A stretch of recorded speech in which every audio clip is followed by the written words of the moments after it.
सभी लोगों को राम राम राधे राधे हमारे YouTube चैनल अवनीश कीर्ति में। तो गाइज यहाँ पर आज हम आस्तीन की कटिंग करेंगे, तो आप सभी लोग वीडियो में लास्ट तक बने रहिए।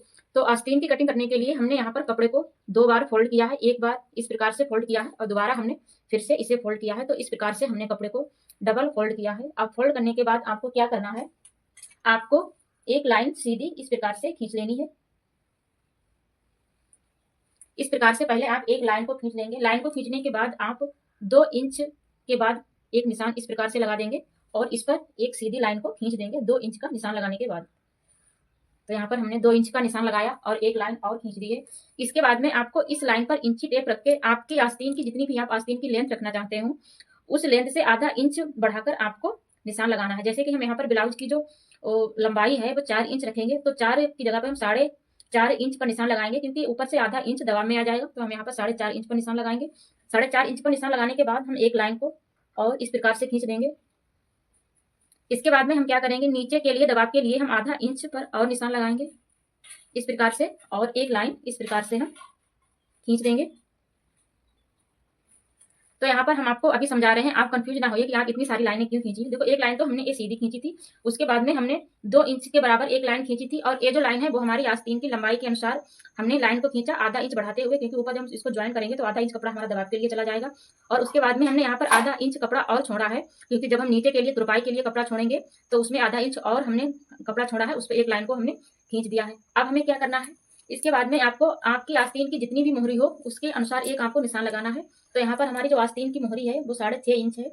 जिस ब्लाउज की हम आस्तीन की ये कटिंग कर रहे हैं तो उसकी मोहरी की जो लेंथ है वो 6.5 इंच, तो हमने यहाँ पर 6.5 इंच पर निशान लगा दिया है।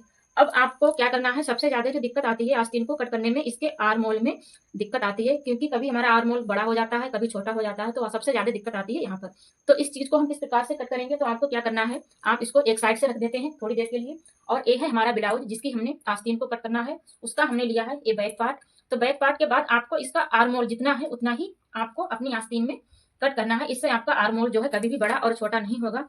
तो ऊपर से आप आधा इंच इसको छोड़ते हुए, क्योंकि आधा इंच हमारा जब हम शोल्डर को ज्वाइन करेंगे उसमें चला जाएगा, तो आधा इंच इस प्रकार से छोड़ते हुए आपको इस प्रकार से नाप लेना है, जैसे हम यहाँ पर नापते हैं। तो यहाँ पर जो हमारा आ रहा है टोटल 12.25 इंच आ रहा है। तो हमें यहाँ पर 12.25 इंच ही यहाँ पर हमें अपना, अब हमें क्या करना है, अब हमें ये जो है वो 12.25 इंच ही रखना है, इससे ज्यादा ना रखना है ना ही कम। तो हम यहाँ पर रखेंगे इस प्रकार से, और इस लाइन पर रखते हुए 12.25 इंच पर हम इस प्रकार से रखेंगे। इस प्रकार से हम लाइन को खींच देंगे।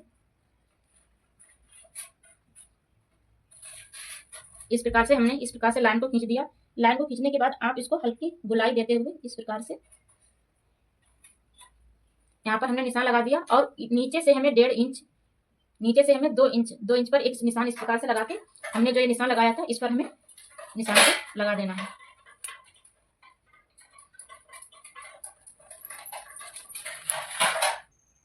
तो गाइज आप देख सकते हैं इस प्रकार से हमने आस्तीन का फिगर बना लिया है। इस प्रकार से आप आस्तीन की कटिंग करेंगे तो आपका ये जो आर्म होल है कभी भी बड़ा और छोटा नहीं होगा। दोबारा से हम आपको समझा दे रहे हैं, क्योंकि यहाँ पे काफी सारी लाइनें हो गई, तो आपको कहीं कंफ्यूज ना हो इस चक्कर में हम दोबारा से आपको समझा दे रहे हैं। देखो, ये हमने एक सीधी लाइन खींच ली थी, उसके बाद में 2 इंच पर ए लाइन खींची थी, फिर उसके बाद मैंने लंबाई की नाप ली, लंबाई के बाद तुरपाई के लिए कपड़ा छोड़ा, फिर आस्तीन की हमने मोहरी की नाप ली, उसके बाद हमने ए आर्म होल नापा ब्लाउज के बैक पार्ट के अनुसार, और फिर उसके बाद में 2 इंच यहाँ पर, मतलब बैक पार्ट के अनुसार 2 इंच यहाँ पर हम जो कपड़ा छोड़ते हैं ब्लाउज में मार्जिन के लिए उतना छोड़ते हुए यहाँ पर ये जो निशान था इसको इस प्रकार से सीधा कर दिया। तो इस प्रकार से हमने आस्तीन का पूरा मेजरमेंट लिया। तो अब हमें इसको कैंची की मदद से इसको हम इस प्रकार से कट कर देंगे। तो आप देख सकते हैं यहाँ पर हमने इस प्रकार से कट कर दिया है, और इसी प्रकार से ये जो पार्ट है, अब हमारा ये जो पार्ट है इसको हम कैंची से कट कर देंगे।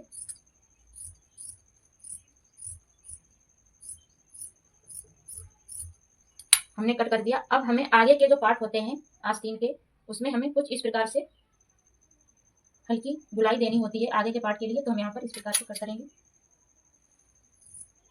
हल्की हमें यहाँ पर गुलाई देनी है, ज्यादा गुलाई नहीं देनी है। इस प्रकार से आप देख सकते हैं।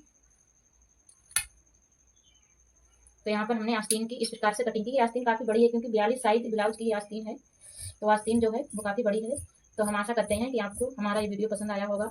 आप जब भी कभी आस्तीन की कटिंग करें, इस प्रकार से आप आस्तीन की कटिंग करते हैं तो आपका ये जो आर्म होल है कभी भी बड़ा और छोटा नहीं होगा। तो हम अपने वीडियो को एंड करते हैं। सभी लोगों को राम राम, राधे राधे।